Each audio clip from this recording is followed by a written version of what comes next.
नमस्कार. आजचा सवालमध्ये तुमचं मनपूर्वक स्वागत. आज पुन्हा एकदा नवा दिवस, नवा आठवडा आहे, नव्या आठवड्याचा नवा दिवस आहे, नवा प्रश्न आहे, नवी चर्चा आहे. आजची सगळ्यात मोठी बातमी आहे की अखेर दिल्लीमध्ये अरविंद केजरीवाल यांनी काँग्रेसच्या मदतीने सरकार स्थापन करण्याचा निर्णय घेतलेला आहे. अरविंद केजरीवाल आता दिल्लीचे मुख्यमंत्री होणार आहेत. आम आदमीचाच मुख्यमंत्री होतो का याकडे सगळ्यांचं लक्ष लागलेलं आहे. भारतीय जनता पक्षाने असं म्हटलंय की त्यांनी मतदारांचा विश्वासघात केलेला आहे, कारण काँग्रेसचा पाठिंबा घेतलेला आहे. काँग्रेसने पाठिंबा दिलाय, पण शीला दीक्षित असं म्हणतायत की एवढं काही सोपं नाही. अरविंद केजरीवालनी काळजी घ्यावी. याचं कारण अरविंद केजरीवाल यांना सत्ता स्थापन करताना आणि नंतर सरकार चालवताना खूप अडथळे येणार आहेत. नेमकं काय होणार आहे? केजरीवाल यांचा हा निर्णय योग्य आहे का? पडद्यावर आपला प्रश्न बघा. अरविंद केजरीवाल यांचा सरकार स्थापन करण्याचा निर्णय तुम्हाला पटतो का? तुम्ही एसएमएस पाठवा.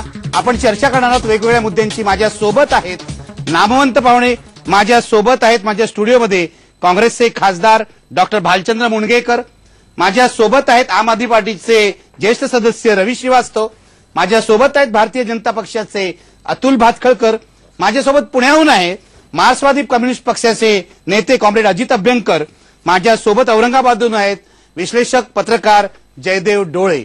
मी सुरुवात करणाऱ्या चर्चेला आणि वेगवेगळे मुद्दे घेणार आहे. काय नेमकं होत आहे, राजकारण बदलतंय का याचा वेध घेण्याचा मी प्रयत्न करणार आहे. पण रवी श्रीवास्तव, मला सुरुवात तुमच्यापासून करायची आहे. मला सांगा, शेवट काँग्रेस वाईट आहे असं म्हणता तुम्ही काँग्रेस बरोबर तरच गेलात. काँग्रेसने म्हटलंय की आता अडथळ्याची शर्यत आहे, बीजेपी म्हटलंय की तुम्ही विश्वासघात केलाय. काय उत्तर द्याल?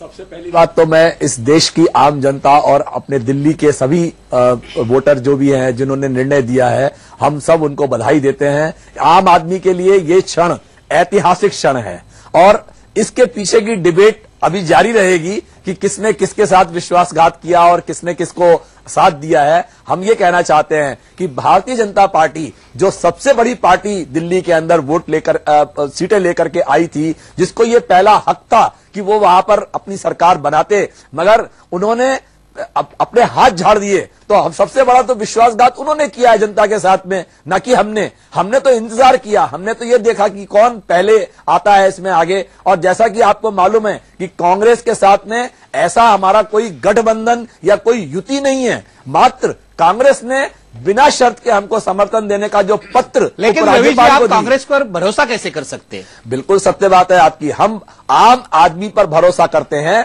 और सबसे बड़ी चीज यह है कि यदि कांग्रेस ने किसी प्रकार का हमारे जो मुद्दे थे, हमने उनको पहले ही 18 मुद्दे लिख करके अपने दिए, जिसमें से उन्होंने 16 मुद्दों पर कहा कि ये सारे एडमिनिस्ट्रेटिव डिसीजंस हैं और हम इनमें आपके साथ हैं. तो हमारा विश्वास है कि उन 16 मुद्दों पर ही ये सरकार जो है वो अच्छी तरीके से चल सकती है. और हम इसका मतलब है कि आपने कांग्रेस पर विश्वास किया है.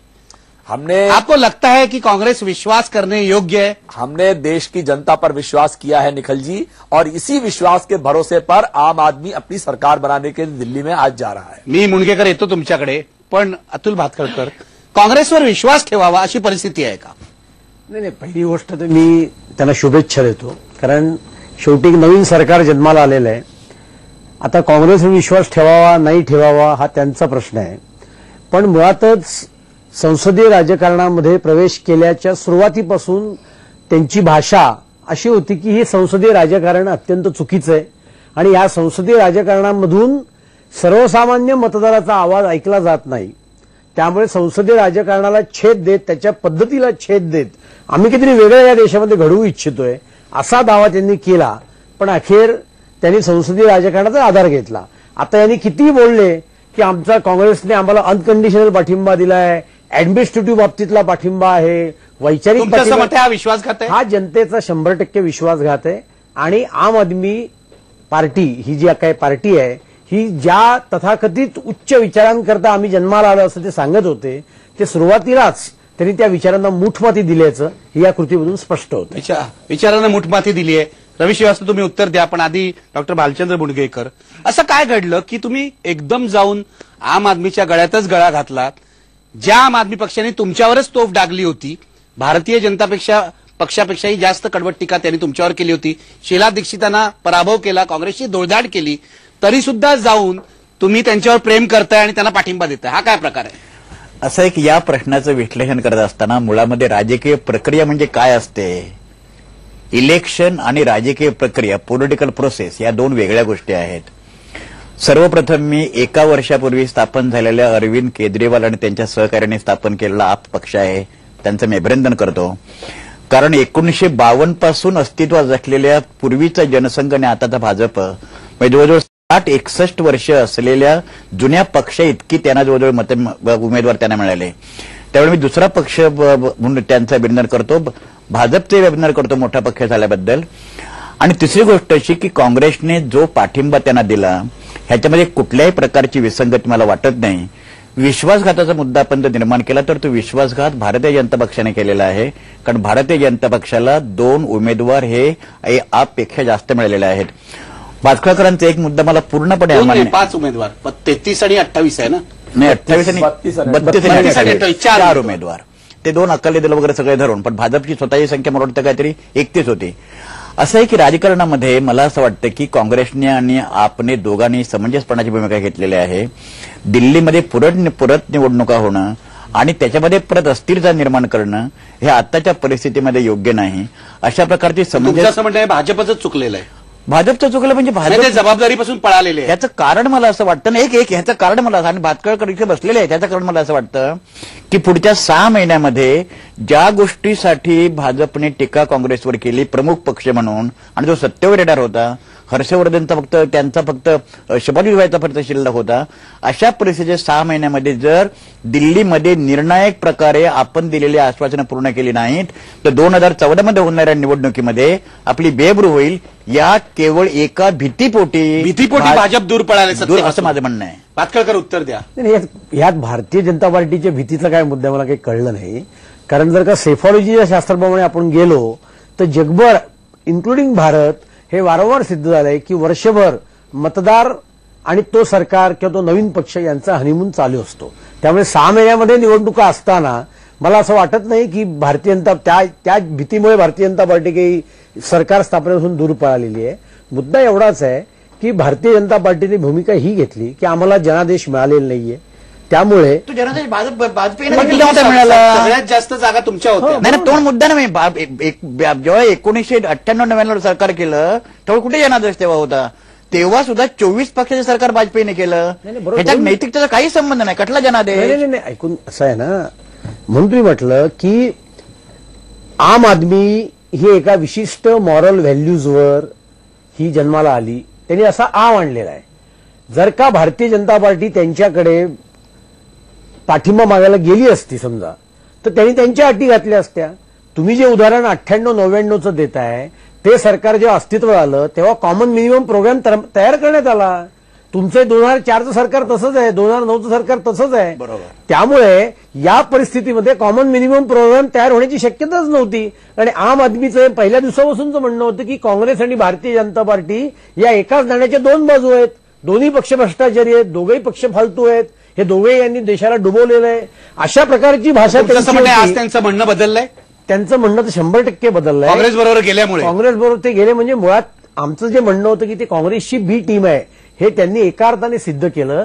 आणि काँग्रेसने का केलं तर मी तुम्हाला सांगतो की काँग्रेसची प्रतिमा इतकी खराब झालेली आहे, त्यामुळे त्यांना असं वाटतंय की आम आदमीची पार्टीची प्रतिमा अत्यंत स्वच्छ चारित्र्य आहे. आपली प्रतिमा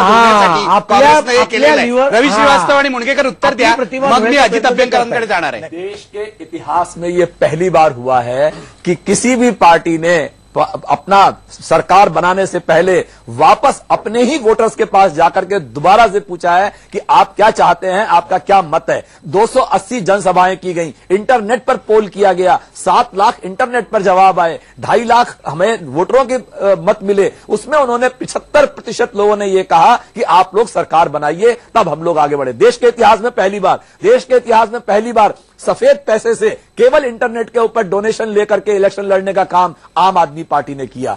क्लीन. लेकिन आप कांग्रेस के साथ कैसे गए रवि जी? सवाल ये नहीं है की आपण निवडणुका कशा लढल्या, काय झालं, तुम्ही स्वच्छ पैशाने लढलात, तुम्ही चांगल्या प्रकारे लढलात, पण ज्या काँग्रेसला तुम्ही शिव्या घालत होता त्यांच्याबरोबर का गेला? हम साथ नहीं गए, यही हमारा आपसे अनुरोध है कि हम साथ नहीं गए, वो अपने आप साथ में आए. ठीक आहे, मुणगेकर तुम्ही उत्तर द्या.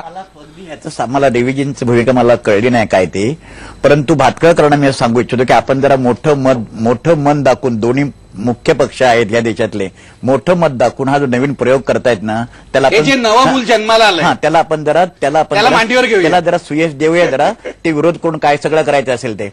मला असं वाटतं की काँग्रेसशी संगत किंवा काँग्रेसचा पाठिंबा घेण्याचं एकमेव कारण जर कुठलं असेल तर भारतीय जनता पक्ष ज्या प्रकारचं राजकारण करू मागतो, ज्या प्रकारचं जातीय राजकारण करणे अशी जनतेमध्ये भाजपची प्रतिमा निर्माण झालेली आहे, ज्या प्रकारचं डिव्हिसिव्ह पॉलिटिक्स भारतीय जनता पक्ष करू मागतो, त्याच्यामध्ये अरविंद केजरीवालांची लोकपालच्या संबंधात माझी चर्चा झालेली होती. त्यांनी एक निर्णय चांगला घेतला आणि केवळ ह्या एका ज्या प्रकारचं जातीयवादी राजकारण भारतीय जनता पक्ष करू मागतो त्या मुद्द्याशी आप हे कधीही समोर होऊ शकत नाही. दोन सेक्युलर शक्ती एकत्र आल्या तसं तुमचं म्हणणं आहे. Absolutely. भातखळकर उत्तर द्या, मग मी अभ्यंकरांकडे हे जातो. दोन सेक्युलर शक्तीवर ही खूप वाजून हे झालेली कॅसेट अबखडी आहे, त्यात काही लक्षात कारण नाहीये. फक्त मी छोटं उदाहरण देतो. 2005ला बिहारमध्ये अशी स्थिती निर्माण झाली होती की विधानसभा सस्पेंडेड आणि ठेवावी लागली आणि 6 महिन्याने निवडणुका झाल्यानंतर भारतीय जनता पार्टी आणि जेडीयू ही अधिक चांगली मतं घेऊ आणि बहुमताने निवडून आली. त्यामुळे लोकशाहीमध्ये जर का 6 महिन्यात निवडणुका घ्याव्या लागल्या तर काही फार आकाश कोसळलं अशातला भाग नाही. शेवटी सर्वश्रेष्ठ जनता आहे, ते जनता ठरवते आणि हे तर म्हणतात की जनताच सगळं ठरवते. त्यामुळे म्हणून सुरुवातीला म्हटलं की यांनी हे जे काही संसदीय राजकारणाला आम्ही छेद देतोय त्याचं त्यांनी पहिल्यांदाच मुठमती त्याला दिलेली आहे आणि राजकीय सोय आपली पाहिली आहे. बाकी काही नाही. मुख्यमंत्री होण्याकरता हे प्रयत्न केले. आधी अण्णा हजारेंना म्हणजे हे सत्तेच्या मोहात पडले असं तुमचं म्हणणं बाकी आहे. काही नाही. आम आदमी पार्टी ने इस देश के अंदर विधायकों की खरीद फरोख्त का जो धंधा राजनीति में चलता था उसको बंद कर दिया है और ये इस बात का उदाहरण है कि दिल्ली के अंदर रवी श्रीवास्तव हे सगळं ठीक आहे. मला सांगा, तुम्ही निवडणुकीपूर्वी असं म्हणत होतात काँग्रेस आणि भाजप दोघेही बदमाश आहेत. आजही तुमचं हेच मत आहे का? नहीं, हमारा पहले से ये विश्वास था. आता बदलले तुमचं हमारा पहले से बदललं तुमचं मत. हमारा पहले विश्वास था कि हम पूरा बहुमत लेकर के आएंगे. नाही, माझ्या प्रश्नाचं उत्तर द्या. दोघेही बदमाश आहे तुम्हाला वाटतंय का? निश्चित रूप से लोकांना निश्चित आवडेल, रूप से हमने किसी आवडेल अशा भाषेत बोलत आता हे राजकारणी झालेले आता हे राजकारणी झालेले आहेत. ठीक आहे, मी अजित अभ्यंकरांकडे जातोय. अजित अभ्यंकर, तुम्ही बघताय 3 पक्षांची काय चर्चा झालेली आहे, तुम्ही या सगळ्या घटनांकडे कसं बघताय? मला असं वाटतं की आम आदमी पार्टीचं या निर्णयाबद्दल अभिनंदन करायला पाहिजे. कारण असं आहे की जेव्हा देशामध्ये निवडणुका होतात कुठेही, तेव्हा त्याचा उद्देश असा असतो की एक लोकप्रतिनिधींनी म्हणजे लोकांनी निवडलेलं लोकप्रतिनिधींचं सरकार अस्तित्वात यावं. आता हे सरकार अस्तित्वात येण्यासाठी या सगळी प्रक्रिया झाली. त्याच्यानंतर सरकार अस्तित्वात यायला पाहिजे, तर त्याचा सर्वसाधारण कल जो आहे तो कल म्हणता भारतीय जनता पार्टीने सरकार स्थापन करणं आवश्यक होतं. तुम्ही जे योग्य कारण मगाशी जे योग्य विश्लेषण केलं की ते पळून गेले आणि आता त्यांची जी पोटदुखी आहे ती पोटदुखी ते आता त्या पद्धतीनं व्यक्त करतायत. त्यापेक्षा त्याला काडीची किंमत देण्याचं कारण नाही असं माझं मत आहे. मला असं वाटतं की आम आदमी पार्टीनी जी काही आश्वासनं लोकांना दिलेली आहेत ती पूर्ण करणं हे त्यांच्या समोरचं मुख्य आव्हान आहे. आणि भ्रष्टाचाराची समस्या आणि एकंदर सर्व अत्यंत भ्रष्ट आणि नीचतम पातळीचं राजकारण या दोन्ही पक्षांनी जे केलेलं आहे त्याला एक तिसरा चांगला पर्याय जर उभा राहिला तर लोक त्याच्या मागे जाऊ शकतात. हा या सगळ्या दिल्लीच्या निवडणुकांचा धडा आहे. त्याच्यामधून जर आम आदमी पार्टी मागे राहिली असती तर त्याच्यामधून चुकीचा संदेश गेला असता आणि तोच जावा अशी भाजपची मनोमन इच्छा आहे. म्हणूनच ते तसं म्हणतायत की त्यांना असं वाटत होतं की हा वर्केबल पर्याय नाही, असं एकदा लोकांसमोर जाऊ द्या, मग काँग्रेसचा जो कॅच उडेल तो झेलायला फक्त आम्हीच आहोत, अशी त्यांची जी सगळी राजनीती आहे. तर तो त्यांचा भ्रम आहे, तसं काही नाहीये. की लोक पर्यायाच्या शोधात आहेत आणि हा पर्याय जिथं त्यांना सापडला तिथं ते त्याच्या मागे गेले.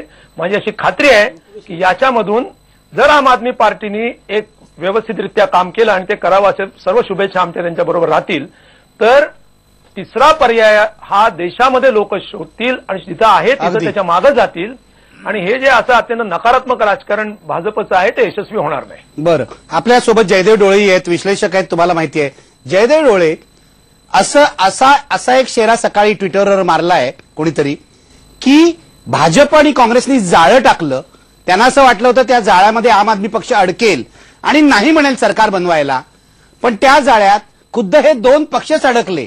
तुमचं काय मत आहे? तुम्हाला हे मान्य आहे का? अगदी बरोबर. कारण ही मंडळी फारच राजकीयदृष्ट्या हुशार दिसते. एकतर नवजात असले तरी 10 वर्षांपासून परिवर्तन या संस्थेमार्फत या लोकांचं कार्य दिल्लीमध्ये चालू होतं. त्यामुळे दिल्लीकरांच्या काय अडचणी आहेत त्या त्यांनी व्यवस्थित अभ्यासपूर्वक करून मांडल्या आणि त्याला लोकांनी भरभरून प्रतिसाद दिला. काँग्रेस पक्षानं मात्र राजकीय शहाणपण दाखवलं आणि आपली नाचक्की होऊ नये किंवा नामुष्की होऊ नये आणि आपल्यावरच पुन्हा गंडांतर कोसळू नये म्हणून त्यांनी या नवजात पक्षाला पाठिंबा देण्याचं धाडस दाखवलं. आणि धाडस दाखवलं असं मुद्दामून म्हणतोय कारण काहीही झालं तरी आम आदमी पक्षाचाच झेंडा फडफडणार आहे. कारण यांनी विधानसभेमध्ये काही कामं केली आणि जर कोणी विरोध केला तर लोक म्हणाल बघा यांना अडथळे आणतायत आणि जर यांनी काम करून दाखवलं यश मिळालं तर त्याची पावती त्यांनाच मिळणार आहे. त्याच्यामुळे पहिले 6 महिने तरी कोणताही राजकीय पक्ष यांना अडथळा उत्पन्न करू शकणार नाही, निदान लोकसभा निवडणुकांपर्यंत तरी. त्याच्यामुळे आम आदमी पक्षानं जे कॉमन मॅन विजडम आहे ते तर दाखवलंच, पण काँग्रेस पक्षानं सुद्धा आपल्या 125 वर्षांच्या इतिहासाचा धडा घेऊन एक शहाणपणा दाखवला आणि लोकांना पुन्हा निवडणुकीपासून परावृत्त केलं, मोठा खर्च वाचवला आणि पुन्हा एकदा अस्थिरता उत्पन्न झाली असती तर काय घ्या, त्याचेही बालंट याच पक्षावर आलं असतं. म्हणून त्यांनी ते टाळलं आणि मोठं मन करून मोठ्या विशाल मनानं त्यांनी आम आदमी पार्टीला पाठिंबा दिला. जरी केजरीवाल सतत काँग्रेस पक्षाला आणि भाजपला वाईट मोजत असले, त्यांच्याबद्दल वाईट साईड बोलत असले, आरोप करत असले तरी सुद्धा ते ऐकून घेतलं काँग्रेस पक्षानं आणि चांगला पाठिंबा देऊ केला. ही राजकारणामध्ये विशेषतः लोकशाही बळकट करण्याच्या दृष्टीनं एक चांगली घटना आहे असं मला दिसतं. तुमचा मुद्दा महत्वाचा आहे, याचं श्रेय राहुल गांधींना द्यायला पाहिजे. पण भातखळकर तुम्हाला हे मान्य नाहीये? म्हणजे आता झालंय बघा, यांचं तर सरकार बनलं, केजरीवाल मुख्यमंत्री होणार, पण काँग्रेसनी त्यांच्या बरोबर जाऊन म्हणजे असं आहे की चांगल्या माणसाच्या संगतीत गेल्यामुळे त्याचे गुण नाही तर वाण काय म्हणतात ते लागणारच चांगले, तर तुम्हाला त्याचाही फायदा मिळणार नाही. तुम्ही अडचणीत नाही आलाय? नाही, मला असं वाटतं या 2 मुद्दे आहेत. एक मुद्दा तात्विक आहे जो अभ्यंकर आणि डोळ्यांनी भारतीय जनता पार्टीच्या विरोधात मांडलाय की निवडणुकीचा खर्च फार मोठा होईल. मुद्दा असा आहे, मला जर का जनतेने बहुमत दिलेलं नाहीये तर बहुमत नसताना ज्या पक्षाची राजकीय विचारधारा ही माझ्याशी पूर्णतः सहमत नाही, पण असं तुम्ही केलेलं आहे, झारखंडमध्ये केलेलं आहे, उत्तर प्रदेशात केलेलं आहे, बिहारमध्ये केलेलं आहे. नाही 2 मिनिटं, आपण आता आम आदमी पार्टीच्या भूमिकेविषयी म्हणतोय, बाकी ऐकून जरा 2 मिनिटं माझा पूर्णपणे. त्यामुळे आम आदमी पार्टीने ज्या हाय मॉरल याच्यावरून सुरुवात केली होती त्यांनी एकदम अपोजिट पक्षाचा सपोर्ट घेतला. काँग्रेस पक्षाचं धोरण त्यांना कुठेही मान्य नव्हतं, त्याचा व्यवहार त्यांना मान्य नव्हता. तुमचा घेतला असता तरी तेच झालं असतं. आम्ही दिलाच नाही ना. म्हणून मी बिहारमधलं उदाहरण दिलं की 2005ला बिहारमध्ये कुठल्याच पक्षाला बहुमत मिळालं नाही, म्हणजे आमच्या आणि जेडीयूच्या युतीला मिळालं नाही, काँग्रेस आणि लालूंचं. पण मला सांगा की तुम्ही जर 6 महिन्यात निवडणूक जेडीयू बरोबर युती करू शकता आणि अनेक वर्ष त्यांच्या बरोबर राहू शकता, 17 वर्ष, तर मग यांनी काँग्रेसबरोबर राहायला हरकत काय आहे? नाही, आमचा विरोध नाहीये. म्हणजे असं त्यांना काय करतात त्यांनी ठरवा, आपण चर्चा करतोय. त्याच्यामध्ये अनैतिक काय आहे? मुद्दा असा आहे की काँग्रेस आणि केजरीवाल यांची पार्टी जी काही आम आदमी पार्टी आहे त्यांनी येऊन चर्चा केली असती आणि जर का काही कॉमन मिनिमम प्रोग्राम तयार, पण त्यांनी 16 प्रश्न 18 प्रश्न दिलेच ना. ते तर त्यांचे जाहीर. ऐकून 2 मिनिटं, कोई कॉमन मिनिमम प्रोग्राम नाही आहे. नाहीये, याचं कारणच काँग्रेस, तुम्ही सुरुवातीला म्हटल्यामुळे काँग्रेसने तथाकथित अनकंडिशनल सपोर्ट दिलेला आहे. याचं कारणच हे आहे की काँग्रेसला अशी एक भाबडी आशा आहे की आपली खराब झालेली प्रतिमा यांच्या चांगल्या प्रतिमेने आपली जयदेव डोळे म्हणतात की त्या मनाचा मोठेपणा दाखवला. तात्विक चर्चा करायची तो मुद्दा असा आहे की यांना ज्या 28 जागांवर लोकांनी निवडून दिलं त्यांना निवडून देताना त्यांची ही कल्पना होती ना की हे पक्ष यांचं सरकार स्थापन करणार आहेत, काँग्रेसच्या विरोधातले होते, त्या लोकांच्या मतांचा आम आदमीने काय विचार केलाय, हा त्यातला खरा मुद्दा आहे. खरं म्हणजे भातखळकर जे म्हणतायत ना ते पूर्णपणे गेल्या 40 वर्षातील 30 वर्षातील या देशाच्या राजकीय घटनांशी पूर्णपणे विसंगत आहे. वाजपेयींनी 24 पक्षाचे सरकार स्थापन जे केलं होतं ते वाजपेयींचे व्यक्तिमत्व म्हणून सरकार आणलं होतं, सत्तेवर आणलं होतं खरं म्हणजे अडवाणी. पण अडवाणी त्या काळामध्ये विशेषतः बाबरी मशीदच्या पार्श्वभूमीवर लोकांना मान्य नव्हते. तीच प्रश्न आता मोदींच्या विषय होणार आहे. आणि एकदा त्या संपूर्ण राजकीय पटलावरून जेव्हा वाजपेयी जेव्हा गेले तेव्हा 24 पक्षापैकी अकाली दल जर सोडले पंजाबच्या राजकारणाचा प्रश्न लक्षात घेता तर बाकी सगळे पक्ष का गेले? अकाली दल शिवसेना दोन राहिले. ह्या देशामध्ये 3च फक्त राजकीय प्रवाह आहेत, एक काँग्रेस, दुसरा भारतीय जनता पक्ष आणि तिसरे कम्युनिस्ट. बाकी सगळे प्रादेशिक पक्ष आहेत. तेव्हा ह्या प्रादेशिक पक्षात जे सत्तेवर पिंच्यावर होते त्यांचा कॉमन प्रोग्राम काय होता, कॉमन अंडरस्टँडिंग काय होतं? आता भातखळकर त्यांना म्हणतात की त्यांनी अनैतिकता वगैरे केली. त्याच्यावर 2 मिनिटं मी 1 मिनिट बोलू इच्छितो. मी प्रश्न असा आहे की त्या पक्षांच्या मध्ये आणि भाजपमध्ये काही साम्य नाही. त्या पक्षांच्या मध्ये आणि काँग्रेसमध्ये भरपूर साम्य आहे, कारण त्यातले अनेक पक्ष काँग्रेसमध्ये फुटून निघालेले पक्ष आहेत वेगवेगळ्या कारणांच्यामुळे. आता केजरीवालांच्या संबंधामध्ये केजरीवाल जेव्हा लोकपाल विधेयकाच्या संबंधामध्ये आलेले होते ते मगाशी मुद्दा काढलात. मी राहुल गांधींचं जाहीरपणे अभिनंदन करतो, कारण या भूमिकेचे जनक राहुल गांधी आहेत. त्यांना आपण अनकंडिशनल त्यांनी निवडणुकीनंतर जी प्रतिक्रिया दिली ती प्रतिक्रिया त्यांनी कृतीत आणली. ऍब्सोल्युटली. आता मला तुम्ही सांगा की केजरीवाल आणि अण्णा हजारे यांचे जे मतभेद जे झाले ते मुळात या प्रश्नावरूनच झाले की केजरीवालांनी राजकीय पक्ष काढू नये अशा प्रकारची अण्णांची भूमिका होती. तेव्हा केजरीवालने आता मुख्यमंत्री होण्यासाठी मला माहिती आहे केजरीवालांची माझी चर्चा झाली लोकपाल विधेयकाच्या संबंधामध्ये. त्या कमिटीचा मी मेंबर होतो. केजरीवालांनी अजून सुद्धा मला माहित नाही he will be ready to become chief minister. तेच व्हायला पाहिजे असं माझं मत आहे. माझं असं म्हणणं आहे की त्यांनी एक नवीन प्रयोग करता आहेत. ह्या देशामध्ये भाजप काँग्रेसने आपण अंतर्मुख सगळ्यात महत्वाची गोष्ट असं आहे मुणगेकर, जरी तुम्ही काँग्रेसमध्ये असाल तरी अभ्यंकर जे म्हणतायत की या निमित्ताने जर तिसरी शक्ती उदयाला येत असेल आणि जर लोकांना तो पर्याय वाटत असेल तर जे काँग्रेसला मत देणार नाहीत, भाजपला मत देणार नाहीत, ते त्यांना मतं देतील. भारतीय हा प्रयोग जो दिल्लीमध्ये झाला, तिसरा आघाडीचा प्रयोग जो दिल्लीत जो झाला, तो प्रयोग जर अभ्यंकरला वाटत असेल संबंध भारतीय पातळीवर होईल तसं होणार नाही. अशक्य आहे ती गोष्ट. भारत असं त्याच्यामध्ये किती अडचणी त्याच्यामध्ये अशक्यतेमध्ये कारणावर सांगा. तात्विक नव्हे. नाही, पण आम आदमी पक्ष या नावाने होणार नाही. पण अशी तिसरी शक्ती समजा ओरिसामध्ये गेलात तर बिजू जनता दल आहे, किंवा तुमच्या बिहारमध्ये लालू आहे, किंवा जनता दल युनायटेड आहे. आणि हे सगळे राजकीय पक्ष तुम्हाला मी सांगतो, हे सगळे राजकीय पक्ष त्याच्यामध्ये तात्विक. तुम्हाला असं वाटतं की होणार नाही? मी सिंपल तुम्हाला गणित सांगतो. मी अशा प्रकारची तिसरी आघाडी समजा उद्या कम्युनिस्टांना तिसरी आघाडी नाही म्हणते, तिसरी शक्ती आता राजकारणामध्ये थर्ड फ्रंट बीजेपी आणि काँग्रेस यांच्याशिवाय सत्तेवर आणलेली तिसरी फ्रंट याचा अर्थ तिसरी शक्ती. पण मग येऊ शकत नाही तुम्हाला वाटतं? At all.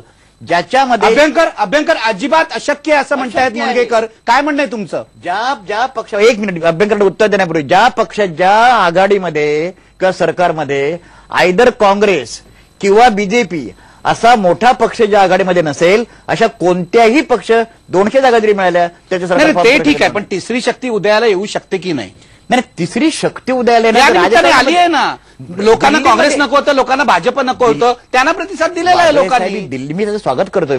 माझं एवढंच फक्त म्हणणं आहे ही तिसरी शक्ती देशभर होणार नाही. देशभर होणार नाही. अभ्यंकर तुमचं काय म्हणणं आहे? तुम्ही म्हणा, मग मी ब्रेक घेतो.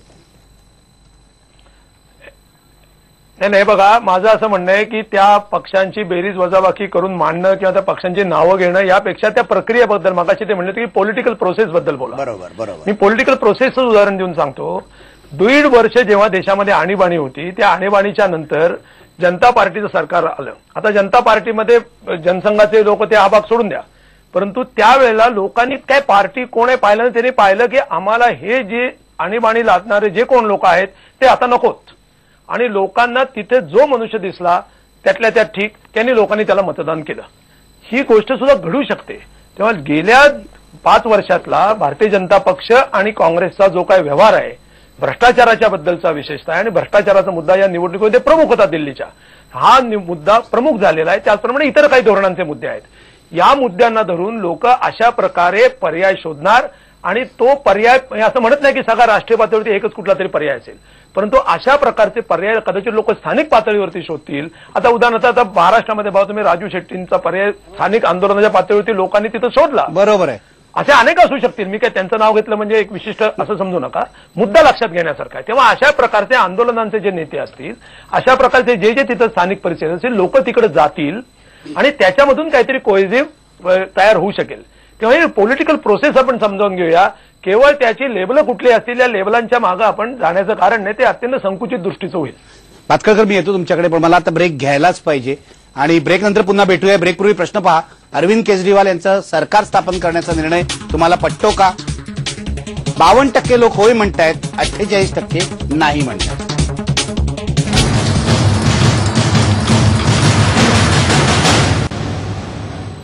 आपली चर्चा रंगात आली आहे, पण मला आता अधिक व्यापक मुद्द्याकडे जायचंय.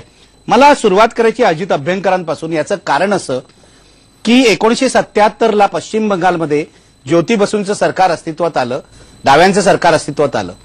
मला अजित अभ्यंकर तुम्हाला विचारायचं आहे, विरोधी पक्ष असताना गोष्ट वेगळी असते, सत्तेत आल्यावर तुम्हाला शैली बदलावी लागते, तुम्हाला सगळी तंत्र बदलावी लागतात. कार्यकर्त्यांना विरोधात असताना जे करायचं असतं ते मोकळेपणाने करू शकतात, कार्यकर्त्यांवर सुद्धा बंधन घालावं लागतं अनेक वेळा. तुम्ही 30 वर्ष सत्तेत होतात, तुम्ही हे बंगालमध्ये केलं. तुम्हाला असं वाटतं का अरविंद केजरीवाल आतापर्यंत जे बोलत होते, जितक्या आक्रमकपणे बोलत होते, आता त्यांना शैली बदलावी लागेल? त्यांना शैली बदलावी लागेल नुसतं एवढंच नाही, त्यांना माझ्या मते संघटन उभं करावं लागेल. आतापर्यंत जो त्यांना पाठिंबा मिळालेला आहे तो मुद्द्याच्या आधारे मुख्यतः मिळालेला आहे, कारण तो मुद्दा अतिशय कणखर असा अतिशय महत्वाचा मुद्दा होता, तो म्हणजे भ्रष्टाचाराचा. आणि त्याच्यावरती अत्यंत प्रभावीपणाने त्यांनी आंदोलनाचं नेतृत्व केलं आणि अत्यंत अडचणींना तोंड देऊन केलं. सगळ्या प्रकारचे अत्यंत हीन पातळीवरचे खलनायकी प्रयोग सुद्धा त्यांच्यावरती भाजप काँग्रेसने केले. वाटेल ते आरोप त्या निवडणुकीच्या प्रक्रियेत करायचे, त्याला त्यांनी यशस्वीपणे तोंड दिलं. ही अत्यंत उत्तम गोष्ट झाली. परंतु सरकार आल्यानंतर त्यांच्याकडे माझ्यामध्ये सगळ्यात गोष्ट लॅकिंग जर कुठली असेल तर ते संघटन नावाची गोष्ट त्यांच्याकडे नाहीये. आणि कम्युनिस्ट पार्टी ही संघटनेवरती आधारलेली असते.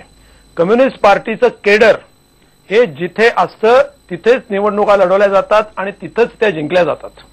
ते केडरचा पूर्णपणे अभाव आहे. संपूर्ण जनतेची एक म्हणजे लोकभावना ज्याला आपण म्हणतो, आणि काही त्या लोकभावनेचा आधीपासून त्याच्याबरोबर असलेले लोक, अशा दोन गोष्टी आहेत.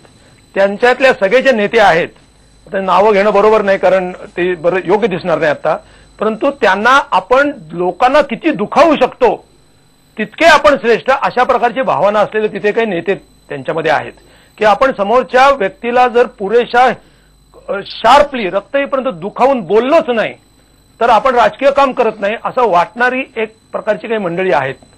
माझ्या मते ऑर्गनायझेशन याच्यावर चालत नाही.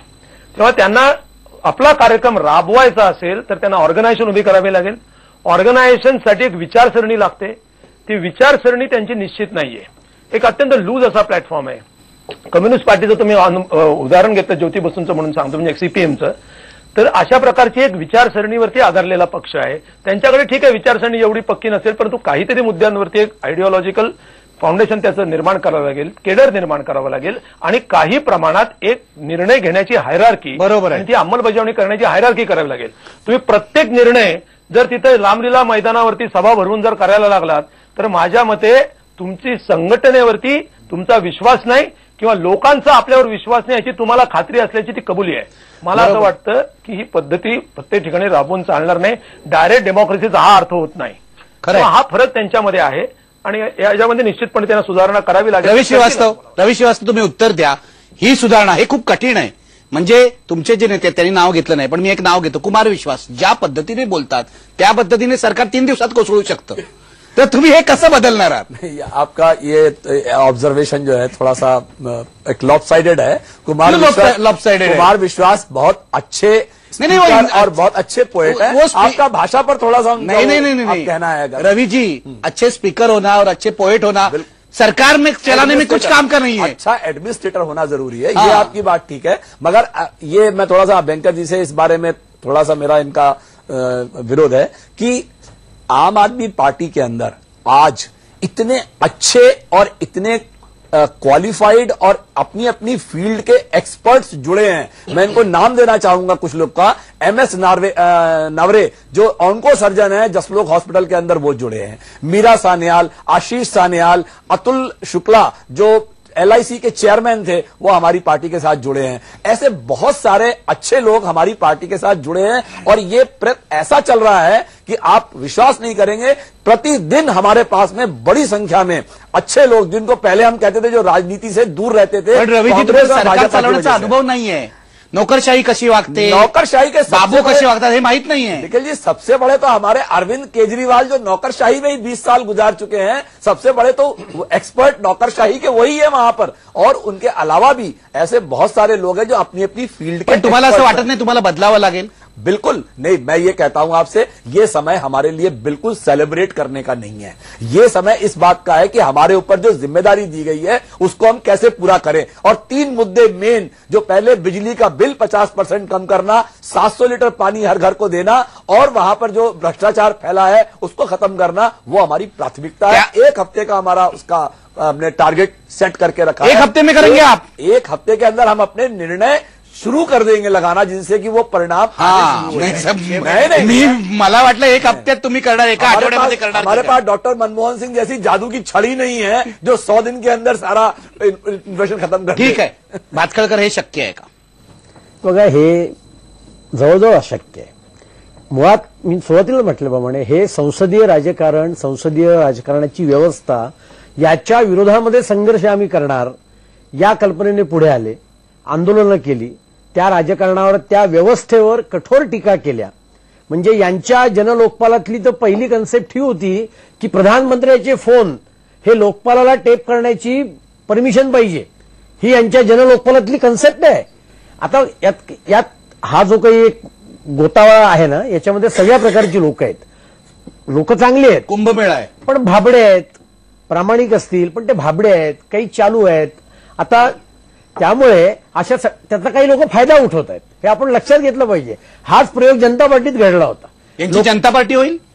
मला तर शक्यता फार मोठी त्याची वाट वाटते। तुम्ही बघताय? नाही, आम्ही वाट नाही बघत। ऐकून घे, बघा असं आहे, मी आपल्याच चॅनलवर त्याच दिवशी जेव्हा यांना 28 जागांच्या दिशेने घोडदौड चालू, तेव्हा मी स्वतः एक कार्यकर्ता, नागरिक म्हणून त्यांच्या विजयाचं स्वागत केलं, आपण ऐकलेलं आहे। बरोबर आहे। त्यामुळे त्यांनी काही गोष्टींचा आग्रह धरला आणि मी आज पुन्हा सांगतो, जर का खरोखर ते तसे वागले असते, त्यांनी जर का म्हणजे त्यांच्या इंटरेस्टचं आणि देशाच्या इंटरेस्टचं हे घडलं असतं की 6 महिन्यात जर का त्यांनी पुन्हा दिल्लीत निवडणुका केल्या असत्या, तर मी तुम्हाला सांगतो की ते बहुमताने राज्यावर निवडून गेले असते। मी तुम्हाला सांगतो, हे बिहारमध्ये घडलं ना।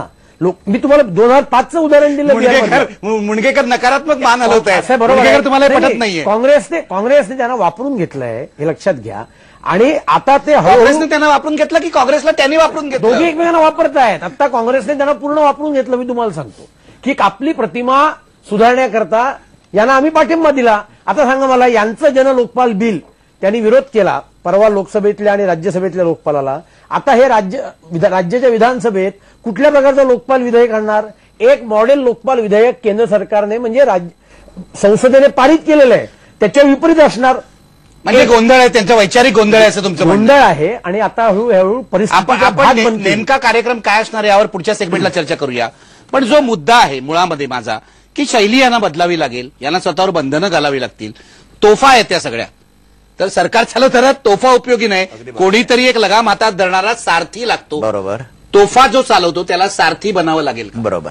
नाही, मला पहिल्यांदा 2 गोष्टी सांगायला, एक गोष्ट स्पष्टपणे सांगायला पाहिजे की भातखळकडे जे परत जे आहेत की हे त्यांनी चूक केली, हे मला पूर्णपणे मान्य आहे। त्यांनी दोघांनी चांगला निर्णय घेतलेला आहे।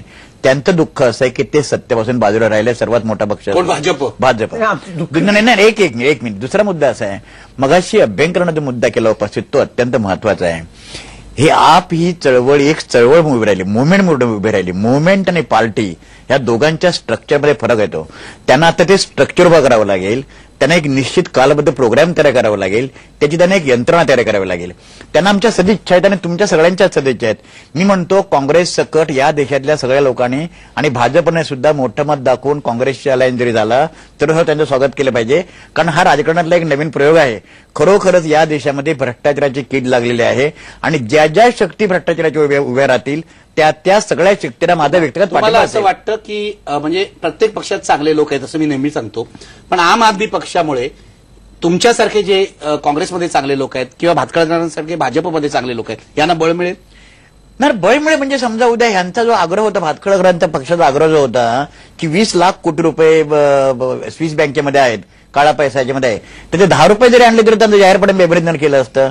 प्रश्न असा आहे, काळा पैशाचा प्रश्न आहे, भ्रष्टाचाराचा प्रश्न आहे। आणि मला आठवतं असं, 12 वर्षापूर्वी जेव्हा मधुलिम्यांशी माझी पहिल्यांदा चर्चा झाली, तेव्हा मधुलिमे ह्या देशातले पहिले पॉलिटिशियन ज्याने सांगितलं की मुणगेकर, आता या देशामध्ये सगळ्यात कळीचा प्रश्न हा या देशामध्ये भ्रष्टाचाराचा आहे. तर मला सुद्धा वाटतं भ्रष्टाचारात निर्मूलन करण्यासाठी जनलोकपाल बिल जे लोकपाल बिल पास झालेलं आहे ती सुरुवात आहे. त्याच्यामध्ये अनेक उणीवा आहेत. त्याच्यामध्ये पंतप्रधान म्हणजे भ्रष्टाचार निर्मूलन हे भ्रष्ट राजकीय व्यवस्थेमधून पण सुरू होईल आणि एकूण देशामध्ये पण होईल असं तुम्हाला वाटतं? सुरुवात होईल. सुरुवात त्याची झाली. त्याचं अभिनंदन केलं पाहिजे. आपण कार्यक्रमाविषयी बोलूया या ब्रेक नंतर. पण ब्रेकपूर्वी मला जायचं आहे जयदेव डोळेंकडे. जयदेव डोळे, काय चर्चा चालली आहे तुम्ही ऐकताय, या बाबतीत तुमचं काय म्हणणं आहे? कसा स्वभाव बदलावा लागेल आम आदमी पक्षाला? एकतर ज्या तरुण पिढीनं आम आदमी स्वीकारली तिच्यावर कोणतंही आयडिओलॉजिकल बॅगेज नाहीये. त्याच्यामुळे हे दोन राजकीय मोठ्या पक्षांचे प्रतिनिधी बोलतायत तसं त्यांच्याकडून काही अपेक्षित करणंही बरोबर नाही. त्यांना धड गांधीही समजलेलं नाही पण त्याने गांधी टोपी घातलेली आहे. तेव्हा ज्या तरुण पिढीनं आणि गरीब वर्गानं आम आदमी पार्टीला मतदान केलं ते सर्व्हायव्हल इन्स्टिंक्टसाठी दिलेलं आहे. हा उजवा आहे का तो डावा आहे, तो भ्रष्ट आहे का तो कमी भ्रष्ट आहे असं त्यांनी बघितलेलं दिसत नाही. त्याच्यामुळे आता हे दोन्ही राजकीय पक्ष त्यांना आपल्या संस्कृतीत फिट करण्याचा प्रयत्न करतायत. तर तसं होणं शक्य नाही कारण जवळपास 35 वयापर्यंतचा तरुण गट त्याच्यावर कोणताही वैचारिक संस्कार झालेला नाहीये. तो त्याला जे आवडतं त्याला जे पटतं तेवढं तो करू बघतोय. त्याच्यामुळं एक नवी राजकीय संस्कृती जीव बघतीये आणि त्याचंच प्रत्यंतर ह्या निवडणुकीमध्ये आपल्याला दिसतंय. तेव्हा हळूहळू ते कदाचित फिट होतील किंवा वेगळी काहीतरी बाजू मांडतील हे बघण्यातच आणि त्याची वाट बघण्यातच श्रेयस्कर आहे असं आता मला वाटायला लागलेलं आहे. अगदी मी एक ब्रेक घेणार आहे. जे तुम्ही म्हणताय ते अगदी बरोबर आहे. हे मूल असं आहे, नव्याने जन्माला आलेले मूल आहे, ते अवखळ आहे, वेगळं आहे. राजकीय व्यवस्थेत ते नेमकं काय करतं, लाथा झाडतं की व्यवस्था बदलतं ते बघावं लागेल. ब्रेक नंतर पुन्हा भेटूया. पण ब्रेकपूर्वी प्रश्न पहा, अरविंद केजरीवाल यांचा सरकार स्थापन करण्याचा निर्णय तुम्हाला पटतोय का? आता 51% लोक म्हणतात होय पटतोय, 49% लोक मात्र नाही म्हणताय.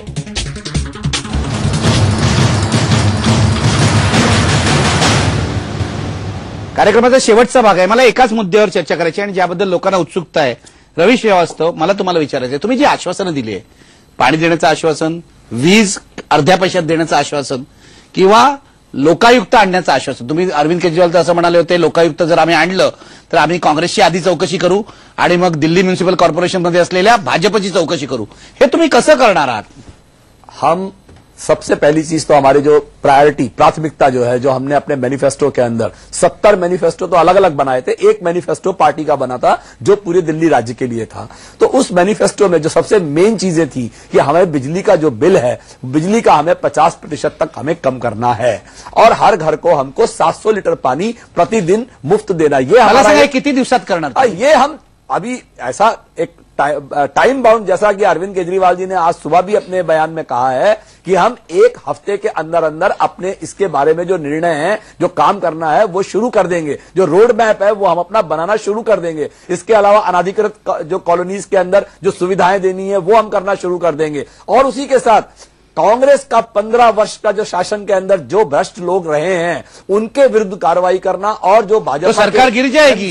रवि जी, सरकार पड़ेल यामुळे. देखिए, हम यहाँ पर जनता के लिए आए हैं, हम आम आदमी के लिए आए हैं, हम किसी पार्टी के लिए नहीं आए हैं. ठीक आहे, आपण मुंडगेकरांना विचारा. मुंडगेकर हे म्हणतात काँग्रेसची चौकशी करणार, सरकार टिकणार कसं? म्हणजे यांना समर्थन देणाऱ्याचीच ते चौकशी करणार आहे. त्यामुळे मला असं वाटतं की त्यांना ज्यावेळी पहिल्यांदा त्याने जे काय कार्यक्रम घेणार आहेत पुढच्या 6 महिन्यामध्ये, 1 वर्षामध्ये, त्याबद्दल त्यांना मी सुयश चिंततो. काँग्रेसने त्यांना अनकंडिशनल सपोर्ट द्यावा. 18 पैकी 16 डिमांड काँग्रेसला मान्य आहेत आणि उद्या 2014च्या निवडणुकीमध्ये काँग्रेसने जरी लोकसभेसाठी उमेदवार जरी केले तरी सुद्धा त्याचा सरकारच्या स्थिरवर परिणाम होता का म्हणायचं माझं व्यक्तिगत मत आहे. तिसरा मुद्दा असा आहे, जर त्यांनी तुमची चौकशी केली तरी तुम्ही समर्थन चालू ठेवाल? जर काँग्रेसमधल्या काही लोकांनी किंवा भाजप किंवा कुठल्या पण काँग्रेसच्या मधल्या सुद्धा काही लोकांना चौकशीसाठी जावं लागलं आणि त्यांच्यावर समजा आरोप तयारी आहे तर असली पाहिजे असं माझं मत आहे. राहुल गांधींनी पक्षाला आदेश दिलेला नाही, जसं दिला पाहिजे असं माझं म्हणणं आहे. असं आहे, तुम्ही ज्या मुद्द्यावर संबंध देशाची घुसळण सुरू जो आहे तो भ्रष्टाचाराचा मुद्दा आहे. भ्रष्टाचाराचा मुद्दा म्हणजे काँग्रेस, भाजप, म्हणजे काँग्रेस कोणत्याही परिस्थितीत त्यांचा पाठिंबा मागे घेणार नाही असं माझं व्यक्तिशः मत आहे. घेऊ नये असं माझं व्यक्तिशः मत आहे. आणि जर त्यांना उद्या वाटलं काँग्रेसमधला कोणताही पुढारी पक्ष त्यांचा सहभागी असून सुद्धा जर त्यांना असं वाटलं की ह्याची चौकशी व्हायला पाहिजे, हा भ्रष्टाचार अडकलेला आहे, तर त्यांना तशा प्रकारचं सरकारचं फ्रीडम असलं पाहिजे आणि त्याच्यावर काँग्रेसने येता नाही असं माझं व्यक्तिगत मत आहे. भातखळकर, असं जर झालं म्हणजे बोंडगेकर म्हणतात त्याप्रमाणे झालं तर हे मोठं परिवर्तन ठरेल देशातलं, होईल का? अशाच परिवर्तनाची वाट लोक देशात बघताय. अहो, ज्या राहुल गांधींचं हे एवढं कौतुक करतायत, त्यांनी परवा आदर्शचं काय केलं? नाही केलं. नाही, चांगलं तुमचे राहुल गांधींनी हा निर्णय घेतलाय, तुम्ही वारंवार म्हणताय, त्या आदर्शाचं काय झालं? त्यामुळे मी सुरुवातीला म्हटल्याप्रमाणे हा सगळा काँग्रेस त्यांना वापरून घेते आणि आपण म्हटल्याप्रमाणे ते त्यांचा साबण म्हणून आपली प्रतिमा स्वच्छ करता येईल का? एक व्यवस्था परिवर्तन. मला सांगा, पूर्ण राज्याचा दर्जा नसलेल्या एका राज्याच्या विधानसभेत सरकार आणून या देशामध्ये व्यवस्था परिवर्तन कसं आणता येईल? म्हणून याच्यामध्ये काही भोळे भाबडे लोक पण आहेत. विजेचे दर आम्ही निम्मे करू. आता हे त्यांना माहित नाहीये का 2002ला या संसदेने एक वीज विधेयक पास केलंय. ट्रान्समिशन, डिस्ट्रीब्युशन, प्रोडक्शन या 3 वेगळ्या कंपन्या ते करता येणार नाही. वाटेल रवीजी, उत्तर द्या तुम्ही. कायद्याच्या कक्षेत राहून त्यांना करावा लागेल. आणि एकच सांगतो, आजच ते घोषणा करून टाकली आहे की आम्ही आमचा शपथविधी रामलीला मैदानावर करणार आहोत. पण ते ठीक आहे, त्यात काय गैर आहे? नाही, असं ते वसुंधरा राजेने पण केला असाच शपथविधी. 77 साली झाला होता. नरेंद्र मोदी मैदानात करतात. 77 साली झाला होता. माझ्या माझा मुद्दा तोच आहे. यांची सुरुवात काय आहे की आम्ही सगळ्यांपेक्षा वेगळे आहोत. मग शपथविधीला महत्वाचं कारण काय? शपथविधी हा राजभवनामध्ये साधेपणाने करायला पाहिजे. ही त्यांनी केलं नाही ना. म्हणजे त्यांचा मूळ मुद्दा काय आहे की भाजप आणि काँग्रेस चुकीचं वागते. त्यांनी पहिलंच पाऊल तुम्ही म्हणता तसं आमच्या पावलावरचं उचललेलं उत्तर द्या. एक. आणि दुसरं, जे बाकीचे नियम असतात समाजाचे, ते नियम त्यांना लागणार आहेत. त्यामुळे सरकार चालवणं हे त्या व्यवस्थेत चालवावं लागेल. आणि त्या व्यवस्थेत ते चालू शकणार नाहीत. कारण यांच्या ज्या आर्थिक मागण्या आहेत या इतक्या भयंकर आहेत की अनधिकृत कॉलन्यांना अधिकृत करा. ते कसे करू शकते? अधिकृत नहीं, पहले हमने बताया अनधिकृत आपने मैनिफेस्टो में लिखा है कि हम लीगलाइज करेंगे, सुविधाएं देंगे, पहले लीगलाइज करेंगे, वो भी करेंगे. रवि जी, बिजली और पानी के बारे में बताइए. बिजली और पानी के बारे में मैं आपको बताना चाहता हूं कि जो बिजली है उसके बारे में वहां का जो बिजली सप्लाई है उसके अंदर घोर भ्रष्टाचार है और उसके खिलाफ तो हम पिछले 2 साल से लड़ रहे हैं. क्योंकि जो वो कंपनियां हैं वो बेहिसाब मुनाफा कमा रही हैं और अपनी कैपिटल कॉस्ट को जैकअप करके, कैपेक्स को जैकअप करके वो एक बहुत हाई रेट वहां पे लोगों से वसूल रही हैं और इसके खिलाफ हम लोग लड़ रहे हैं. उनका जो हमने कहा सीएजी का ऑडिट करवाइए, तो शीला दीक्षित जी ने कहा कि हमने उनसे रिक्वेस्ट की करवाने का, तो उन्होंने मना कर दिया. अभी ये बात अगर एक मुख्यमंत्री कहेगा तो इसका क्या मतलब है? इसका मतलब उसकी मिली भगत है उस कंपनियों के साथ में. हम उन सब को एक मिनट ये पूरा कर लेंगे. जब आप बोले तो मैं नहीं बोला था. तो जो हम ऑडिट करेंगे उसके अंदर हमें जो अगर भ्रष्टाचार मिलेगा तो हम उसके खिलाफ कार्रवाई करेंगे और हम ये निश्चित करेंगे कि बिजली के रेट जो है वो आधे हों. और पानी के बारे में आपको बता दूं कि दिल्ली के 1/3 एमएलए जो हैं उनके अपने पानी के टैंकर चलते हैं. वो पानी कहां से आता है? हम इस तरह का धंधा बंद करवाएंगे जिससे कि वहां के लोगों को पानी जो है वो जितनी जरूरत का आप कह रहे हैं वो मुफ्त में. माझ्या शुभेच्छा आहेत तुम्हाला, कारण एका मोठ्या जे माफिया आहे त्याविरुद्ध तुम्हाला काम करायचं आहे. अजित अभ्यंकर, हे शक्य आहे का? नाही, मला असं वाटतं की ते प्रत्यक्षामध्ये डिलिव्हर होतंय की नाही याच्यापेक्षा माझ्या दृष्टीने प्रोसेस इज इम्पॉर्टंट. त्यांनी ज्या प्रकारच्या घोषणा केलेल्या आहेत त्या घोषणांची अंमलबजावणी सुरू करायला जर त्यांनी खरोखर केली, त्याची अंमलबजावणी करायला सुरुवात जरी केली तरी त्याच्यामधून देशामधल्या अनेक खासगीकरणाच्या प्रकल्पांना सुरुंग लावण्याची सुरुवात त्याच्यातून होऊ शकते. ते पोटेन्शियल त्याच्यामध्ये, कारण त्याला तिथपर्यंत जावं लागेल, ती भूमिका घ्यावी लागेल. आणि इतक्या मोठ्या पाठिंब्यावरती, इतक्या विशेषतः चळवळीच्या पाठिंब्यावरती ते निवडून आल्यामुळं त्याचा संदेश देशामध्ये अतिशय चांगला जाईल. आणि म्हणून माझ्या दृष्टीने ती प्रोसेस महत्वाची आहे. कारण भारतीय जनता पक्ष आणि काँग्रेस यांचं विजेच्या खासगीकरणाबद्दल असेल किंवा जमीन माफिया असतील किंवा पाणी माफिया असतील याच्याबद्दल त्यांचे मतभेद नाहीच आहेत. म्हणजे दे आर वन, त्यांच्यात काहीच फरक नाहीये. त्यामुळे ते दोघेही मिळून याच्याबद्दल काहीतरी अडथळे आणतील, सुरुंग लावण्याचा प्रयत्न करतील. भाजप जास्त करेल कारण त्यांच्या हातातनं कॅश गेलेला असल्यामुळे त्यांना तो हाताला झोंबलेला आहे तो. त्यामुळे आता ही जी प्रोसेस होईल त्याच्यामध्ये जी जनता जागृत होईल आणि त्याच्यामधून जे मुद्दे पुढे येतील त्याच्यावरती देशात चळवळ होऊ शकेल आणि ती होणं अत्यंत महत्वाचं आहे असं मला वाटतं. मुणगेकर, माझं एवढंच फक्त म्हणणं आहे की विजेचे भाव दिल्लीमध्ये आता माझ्या म्हणण्याप्रमाणे प्लॅनिंग कमिशनच्या एस्टिमेट प्रमाणे दिल्लीत 40% विजेची चोरी होते. दिल्लीमध्ये मुंबईच्या 4 पट गाड्या आहेत, म्हणजे वाहनं आहेत. आणि दिल्लीमध्ये जवळजवळ 1/3 लोक हे बिलच भरत नाहीत. प्रत्येक घरामध्ये दिल्लीमध्ये मध्यवस्ती घरामध्ये 5-5, 6-6 एअर कंडिशन्स आहेत. तेव्हा लोहियांची भूमिका जी होती की किमान माणसाला काही गोष्टी मिळायला पाहिजे. त्या मिळेपर्यंत वरच्या अत्यंत सुस्थितीमध्ये असलेल्या लोकांच्या काही पण प्रिव्हिलेजेस. तुम्हाला वाटतं की हे शक्य आहे? नाही, हे शक्य केलं, हे पण शक्य मग नाही. तुमच्या मुख्यमंत्र्यांच्या शीला दीक्षित त्यांनी केलं नाही. नाही, एक्झॅक्टली म्हणून तर 15 वर्ष केलं नाही. पण म्हणून तर ह्याचा अर्थच असा आहे, त्याने ते मान्य केलं आहे. म्हणून त्याने त्या काय म्हणाल्या, त्यांचा अजेंडा फार जिंकणं कठीण आहे. ह्याचा अर्थ त्या 15 वर्ष शिकल्यात किती कठीण आहे ते जेव्हा असं म्हणतात की केजरीवालांच्या समोरचं फार मोठं आव्हान आहे, हे आव्हान त्यांनी, तरी पण माझं म्हणणं आहे मर्यादेमध्ये शीला दीक्षितने खूप चांगलं काम केलं, माझं व्यक्तिगत म्हणणं आहे. मी त्यांना सुयश चिंतितो. पण हे दिल्लीमध्ये 700 लिटर पाण्याच्या ऐवजी 300 लिटर जरी देऊ शकले तरी खूप होईल असं माझा माझं वेळ संपलेला आहे. मी पुन्हा जयदेव डोळेंकडे जातोय. जयदेव डोळे, शेवटी काय म्हणाल? शेवटी मी असं म्हणेन की राजकीय पक्ष जरी आलेला असला तरी त्या पक्षाबरोबर एक राजकीय संस्कृती आलेली आहे. सामान्य माणूस मोहल्ला कमिट्यामध्ये राहून काही प्रश्न उपस्थित करतोय, काही मागण्या मांडतोय आणि काही प्लॅन पण सादर करतोय. तेव्हा आम आदमी पार्टीची एक चलाखी आणि हुशारी अशी दिसतेय की सर्व काही सामान्य माणसाच्या पदरात टाकायचं आणि सामान्य माणसाकडून वधवून घ्यायचं.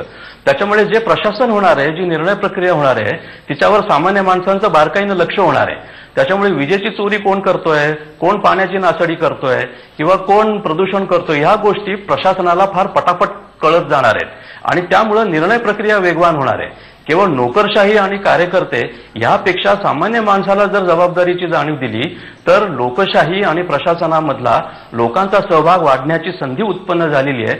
तेव्हा जे यश आणि अपयश येईल ते पक्षाचं जसं असेल तसं दिल्लीतल्या सामान्य मतदाराचं सुद्धा असेल. अशी एक छान खेळी या राजकीय पक्षानं करून दिलेली आहे, तिच्याकडे बघणं थोडंसं मनोरंजकही होईल आणि उद्बोधक होईल असं मला वाटतं. अगदी नेमकं तुम्ही बोललेलं आहे. शेवटी पुन्हा एकदा प्रश्न बघा, केजरीवाल यांचा सरकार स्थापन करण्याचा निर्णय तुम्हाला पटतोय का? बघा पडद्यावर 51% लोक म्हणतात होय, 49% लोक म्हणतात नाही. शेवटी मी इतकंच म्हणेन, एक वेगळा प्रयोग आहे. या प्रयोगाकडून अपेक्षा आहेत, आशा आहेत. प्रस्थापित राजकीय व्यवस्था हा प्रयोग बदलू शकतो का, पेक्षा बदलायला सुरुवात करू शकतो का, हे महत्वाचं आहे. धन्यवाद. पहा फक्त IBN लोकमत.